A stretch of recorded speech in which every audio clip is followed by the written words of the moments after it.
Assalamu alaikum everybody. Peace and greetings to our viewers in Western New York. I am Fatma Lodi.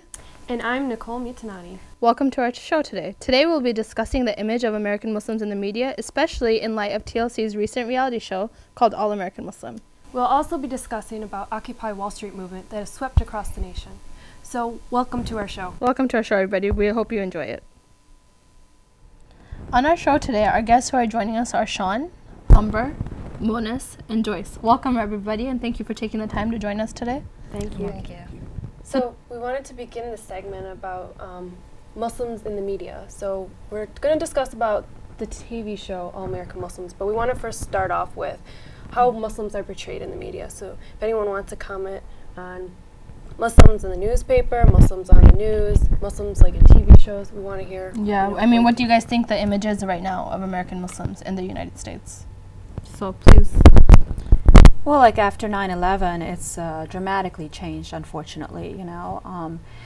I mean, of course, people who know us know how Muslims are like, but there are people out there who don't know Muslims very well or who've never even met a Muslim.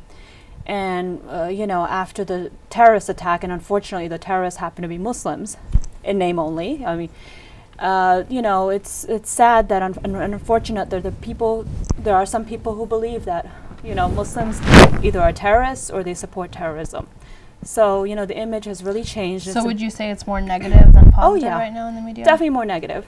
Okay. And unfortunately, I blame a lot of the websites, very Islamophobic websites, and you know, when people look online, like Jihad and Watch, yeah. such a negative view. Jihad Watch, for example, yeah. Can anyone think of like a show or anything in the media where like Muslims have been portrayed in a good light? Yeah, it's kind of a hard one. Well, I guess we can then talk about like All American Muslims, because this is a reality TV show. TLC has started. It's a 8-week series.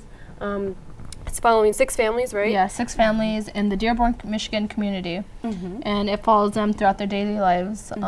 They're mainly Arab, and it just follows them throughout their daily lives. Like one couple is she wears hijab and she's with her husband and they're about to have a baby. Another couple is a football team. Have you guys heard of the Fortson movie that just came out? No. It's a football movie based out of Dearborn. So it talks about the football team in Dearborn, and the coach is Muslim, and his life, and just, you know, lives of different people in the community. So what do you guys think, you know, a show like this could do for the public in America? Well, I really liked how the show like portrayed different Muslims, like the different liberal Muslims. I know that there was one that actually was starting a bar, and yeah, that's as liberal as they go, pretty much. Yeah.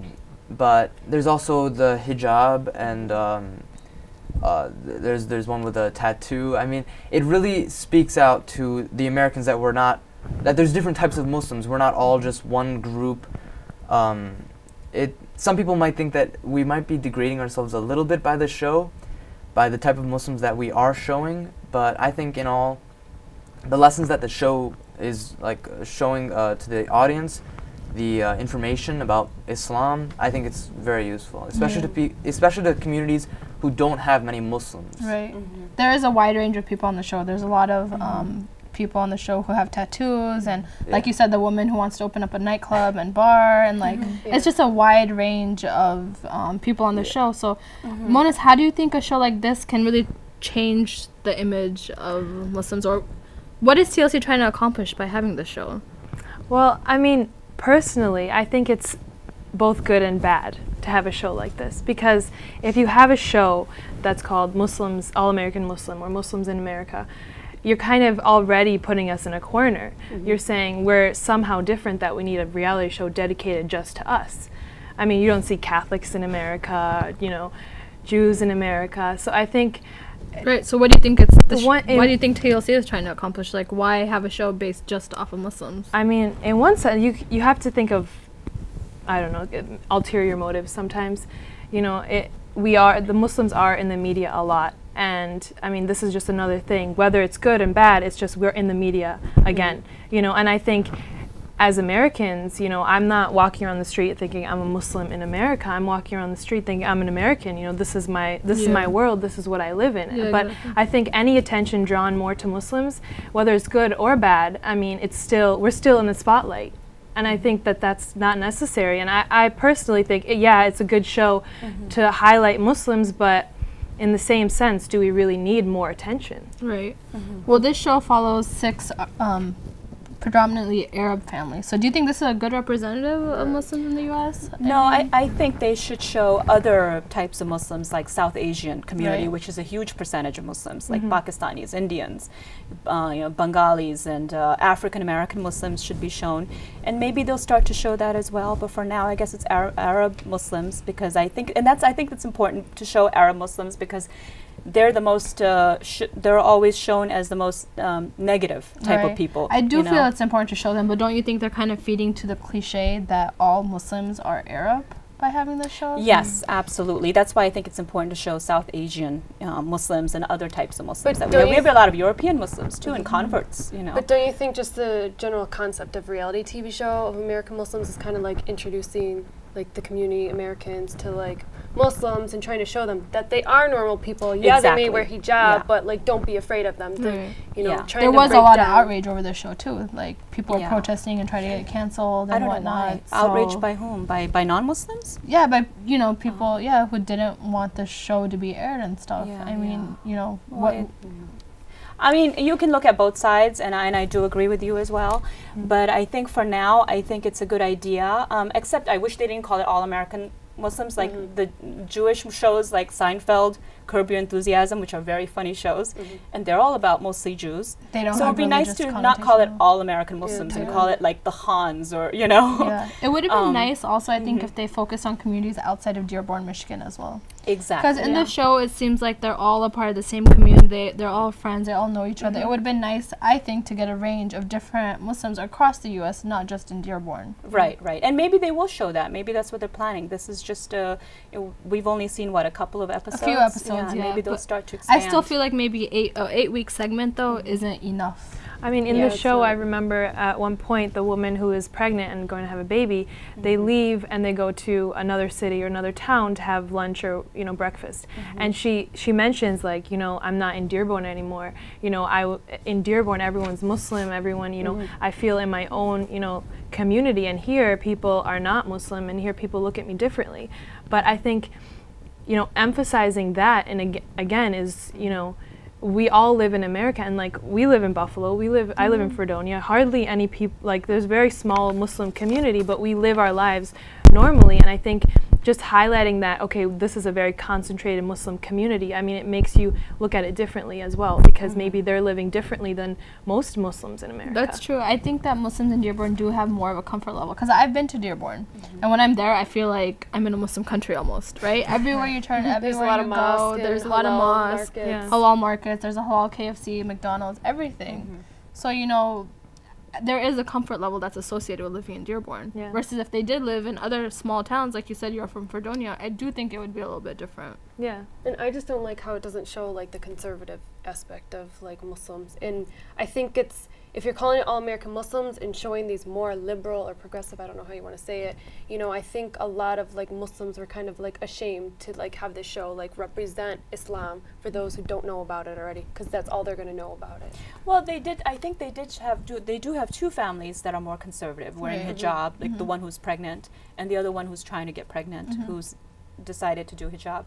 And I think the realistic part is that there are all kinds of Muslims with different schools of thoughts. We're not all the same, as people like to think we're all the same, And they like to show more conservative, and they're showing more liberal. So they're showing different types. And there are Muslims out there who don't exactly follow the Quran word by word. They don't follow Islam. There are people who drink alcohol, and as long as they don't get drunk, they feel that it's okay.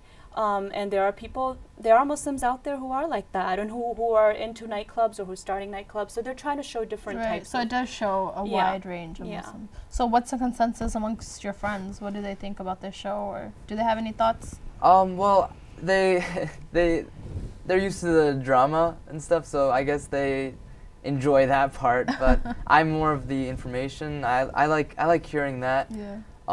Well, hopefully they're not going to their parents and being like, well, they're doing it on the show.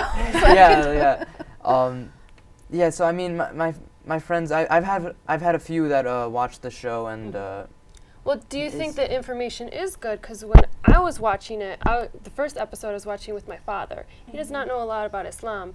And so they're like speaking all these Arabic terms and Islamic terms that I'm like, they didn't really do good like definition or way to explain it. So I don't really know if people are really going to learn more about Muslims and like what shahada is and stuff like that. That's a good point because so it'll be interesting to see where the show goes, I suppose.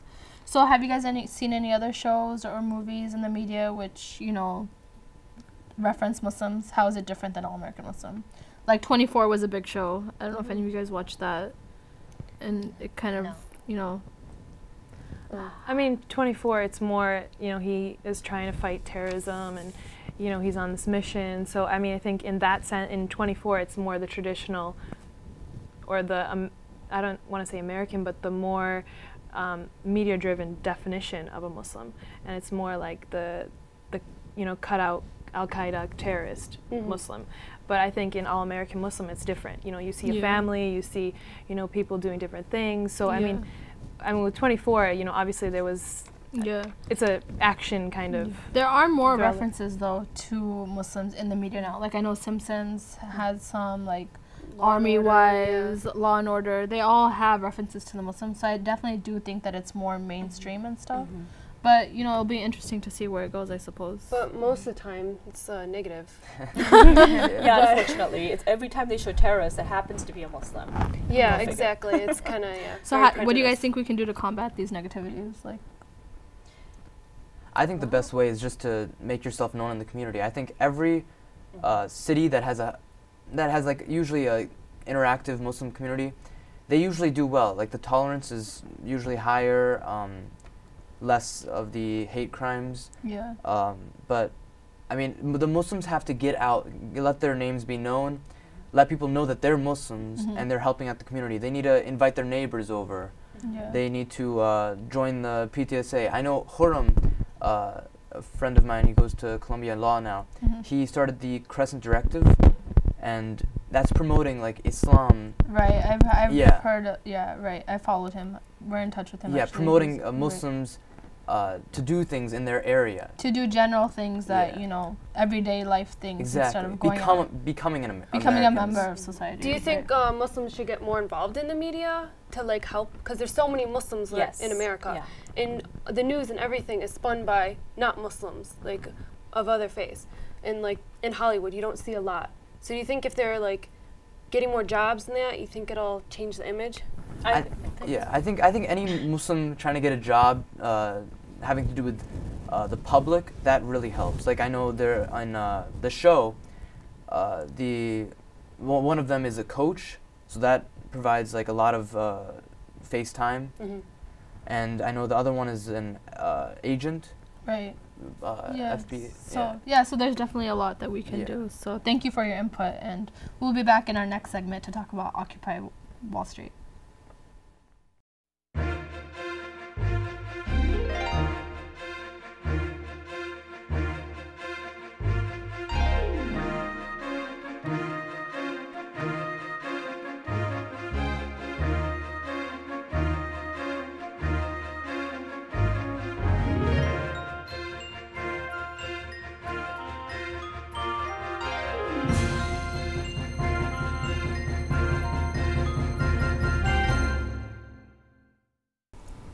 In this segment, we'll be discussing Occupy Buffalo, how this movement, Occupy Wall Street, has swept across the nation. So it began September 17th of this year, New York City and Wall Street, and it's gone to major cities such as Los Angeles and Washington, D.C. We've been hearing a lot about it in the news. And locally, we have it here in Buffalo, Rochester, Fredonia, and Syracuse. So we're going to start this discussion about what do you guys think about this movement? What are your thoughts on it? I feel that this movement is really big, that it started out in big cities and now it's coming to like smaller communities, and they're putting their words out there. They want people to know what they're doing, but even though the message is probably not that clear, but like people are still coming to support them.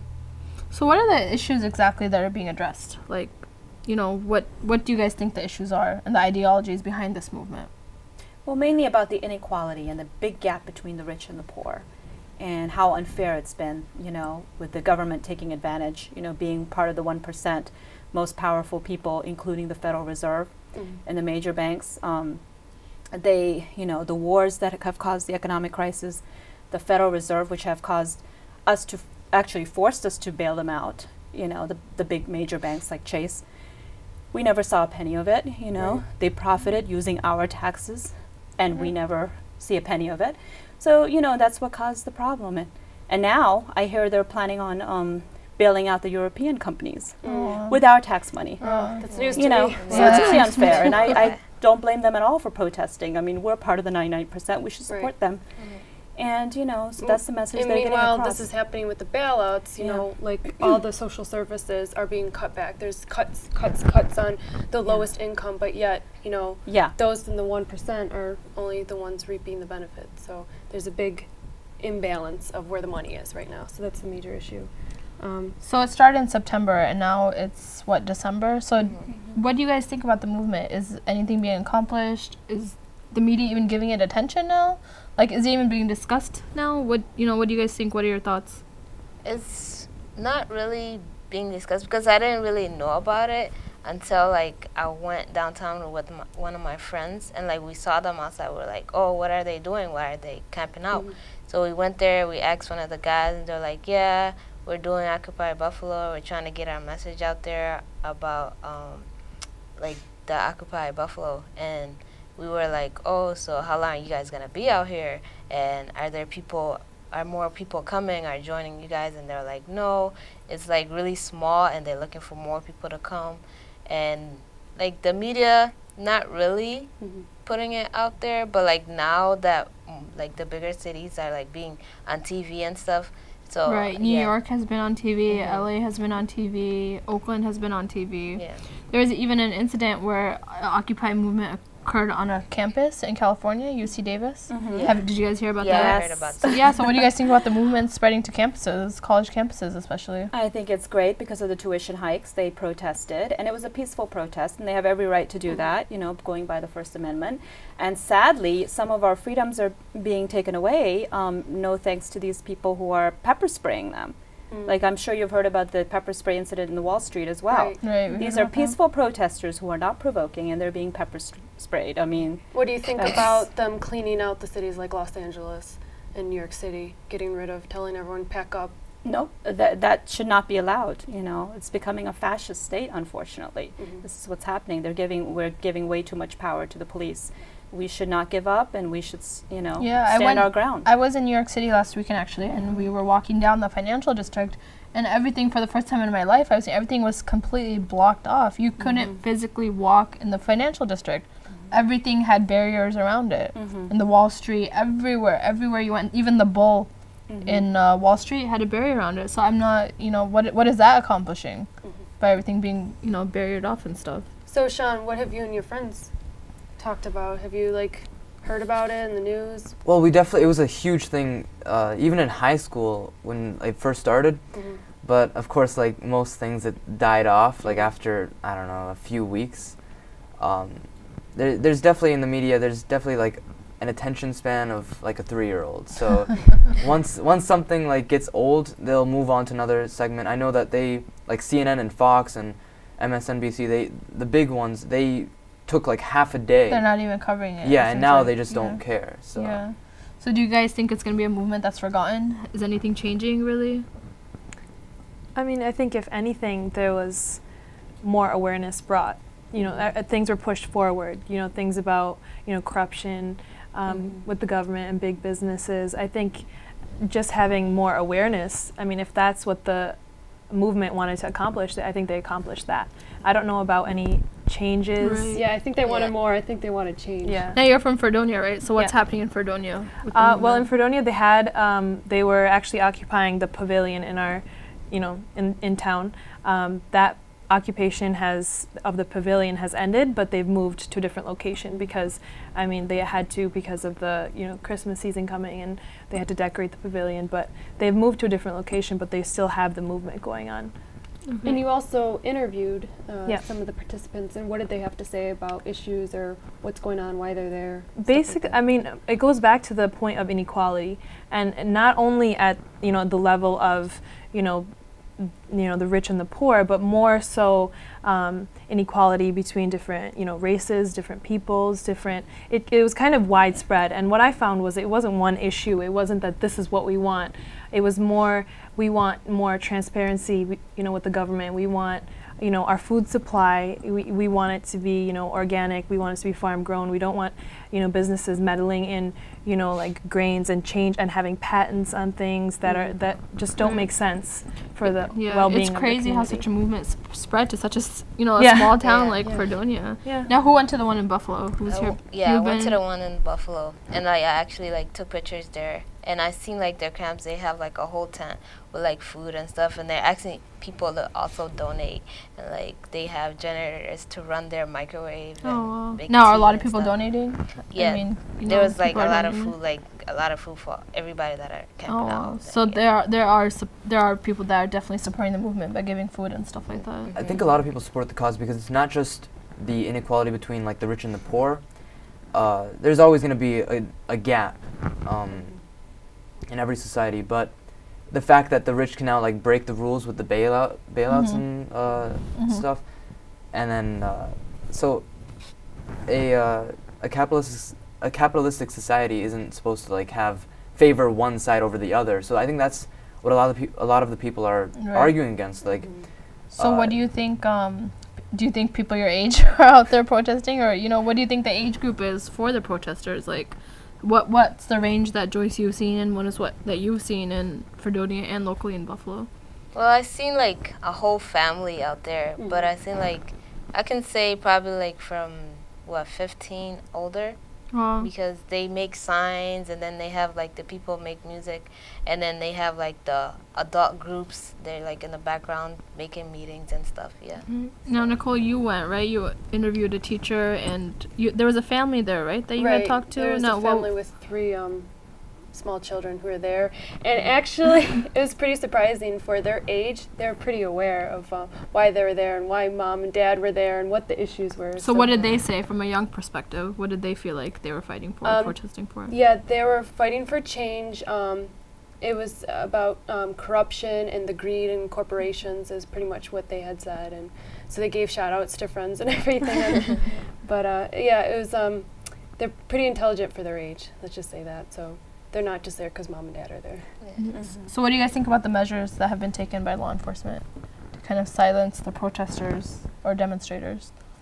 Well, for example, in California, I know the pepper spray, the famous video with the officer just spraying them all while they're sitting down and they're not doing anything against it.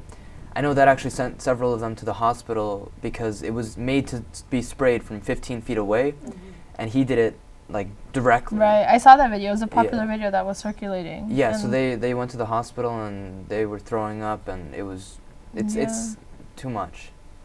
Well, locally here in Buffalo, that the police is supporting them, and so there hasn't been any problems yet. But Fredonia, you said that they've actually had to move. I mean, they moved voluntarily. It wasn't. It was. They weren't forced out. There was no. I mean, disagreement with law enforcement or anything.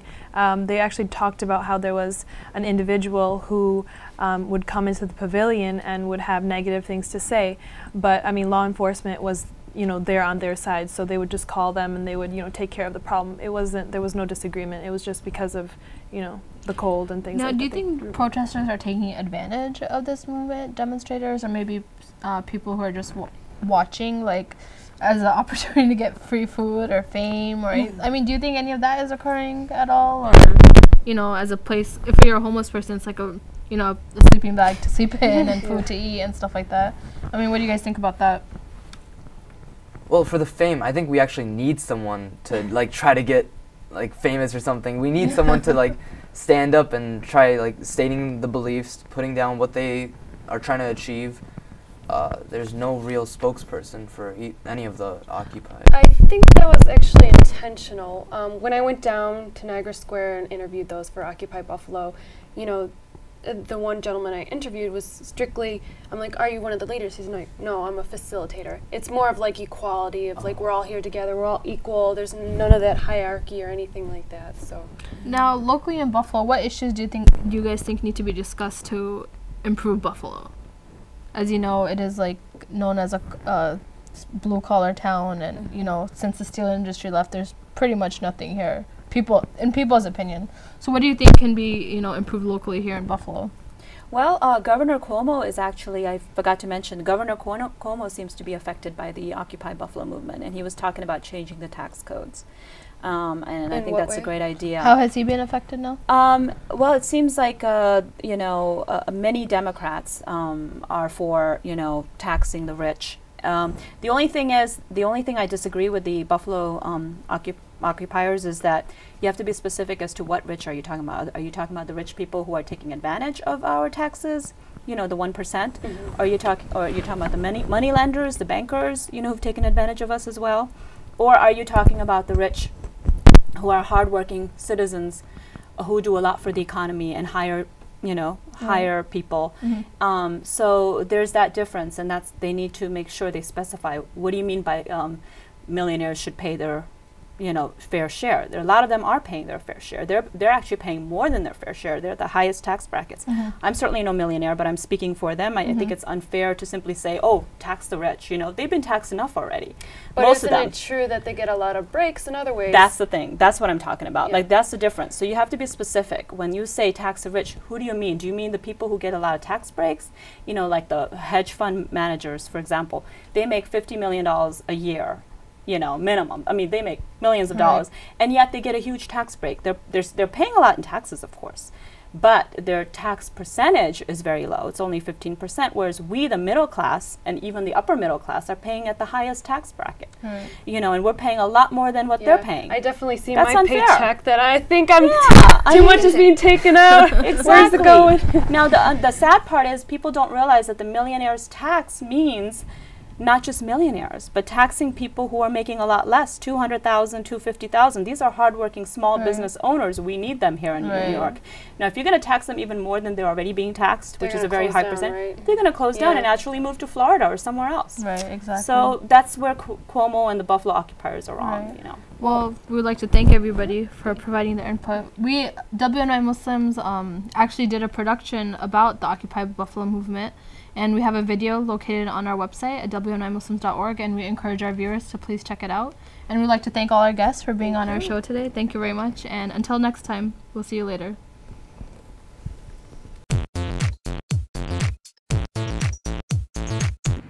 We are Western New York Muslims. We use WesternNewYorkMuslims.org to be connected. For reviews on the latest restaurants and movies. To use Western New York Muslims Classified to sell my old school books, DVDs, and old clothes. To have a place to expose those who are intolerant of Islam and to commend those who portray it correctly. To increase my deen or faith. To learn more about the Prophet Muhammad, peace and blessings be upon him. To find great information on Islamic scholarship funds. To have open dialogue with Muslims and non-Muslims in the community. For the prayer time. To ask an imam important questions about my faith. To learn about Islam. To be updated on births, deaths, and marriages in the community. To find great support groups that guide me as a new convert to Islam. To be informed about the latest upcoming events in the community. To find great local halal restaurants and food markets. For helpful information for new residents of Western New York. And to express yourself creatively with blogs, articles, pictures, any sort of multimedia you want. If you wish to become a user to get connected to the community, then please register at www.wnymuslims.org. Connecting communities through diversity, awareness, and service. We hope this website is useful and encourages the community to stay together.